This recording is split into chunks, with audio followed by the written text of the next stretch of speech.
കൊട്ടാരക്കര പുത്തൂരിൽ ബാധ ഒഴിപ്പിക്കാനെത്തിയ 16-കാരിയെ പീഡിപ്പിക്കാൻ ശ്രമിച്ചു എന്ന പരാതിയിൽ ഒരു ജോത്സ്യനെതിരെ പോക്സോ കേസ് വന്നിരിക്കുന്നു. വെണ്ടാർ സ്വദേശി മുരാരി തന്ത്രി എന്ന രാജൻ ബാബുവിനെതിരെയാണ് ഇപ്പോൾ കേസ് വന്നിരിക്കുന്നത്. സൂര്യഗായത്രി കൊല്ലത്തുനിന്ന് ഈ വാർത്തയുടെ വിശദാംശങ്ങൾ നൽകും. സൂര്യഗായത്രി, പറയൂ.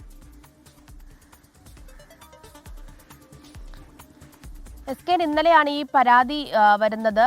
ഇത് ഈ ബാധ ഒഴിപ്പിക്കാൻ എന്ന് പറഞ്ഞ് എത്തിയ 16-കാരിയെ ഈ ജോത്സ്യൻ ഉപദ്രവിക്കാൻ ശ്രമിച്ചു എന്നുള്ളതാണ് ഈ പരാതിയിൽ പറയുന്നത്. ബെണ്ടാർ സ്വദേശി മുരാരി തന്ത്രി എന്നറിയപ്പെടുന്ന രാജൻ ബാബുവിനെതിരെയാണ് കേസ്. അമ്മയ്ക്കൊപ്പമാണ് ഈ പെൺകുട്ടി എത്തിയിട്ടുണ്ടായിരുന്നത്. തുടർന്ന് ഈ അമ്മയെ പുറത്തിരുത്തി പെൺകുട്ടിയെ മാത്രം മുറിയിലേക്ക് വിളിക്കുന്നു. തുടർന്ന് പെൺകുട്ടിയെ കടന്നുപിടിക്കാൻ ശ്രമിക്കുകയും പെൺകുട്ടി കരഞ്ഞുകൊണ്ട് പുറത്തേക്ക് ഓടി രക്ഷപ്പെടുകയുമായിരുന്നു.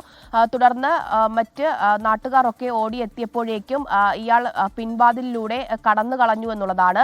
നിലവിൽ പുത്തൂർ പോലീസ് കേസ് എടുത്തിട്ടുണ്ട്. പോക്സോ കേസാണ് എടുത്തിരിക്കുന്നത്. ഇയാൾ നിലവിൽ ഇപ്പോഴും ഒളിവിലാണ്. മുരാരി ജ്യോതിശാലയം എന്ന പേരിൽ ആണ് ഇയാൾ ഈ പ്രവൃത്തി ജ്യോതിഷം നടത്തുന്നത്.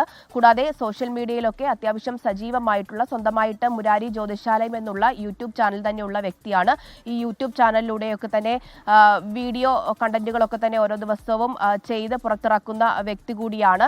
നേരത്തെ ഓട്ട് ഓടിച്ച് ഉപജീവനം നടത്തിയിരുന്ന വ്യക്തിയാണ്.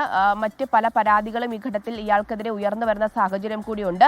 നിലവിൽ ഇപ്പോൾ മുരാരി തന്ത്രി എന്നറിയപ്പെടുന്ന ഈ രാജൻ ബാബു ഒളിവിലാണ്. പോലീസ് ഇയാളെ കണ്ടെത്തുന്നതിന് വേണ്ടിയിട്ടുള്ള ഊർജിതമായിട്ടുള്ള അന്വേഷണം നടത്തിവരുന്നു.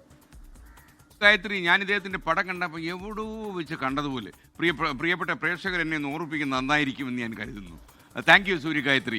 ലോകത്തെവിടെയായാലും ഏത് സമയത്തും 24 വാർത്തകളും ഓഗ്മെന്റഡ് റിയാലിറ്റി പാക്കേജുകളും എക്സ്പ്ലെയിനറുകളും വിശദമായി കാണാൻ ഞങ്ങളുടെ യൂട്യൂബ് ചാനൽ നിങ്ങൾക്ക് സബ്സ്ക്രൈബ് ചെയ്യാം.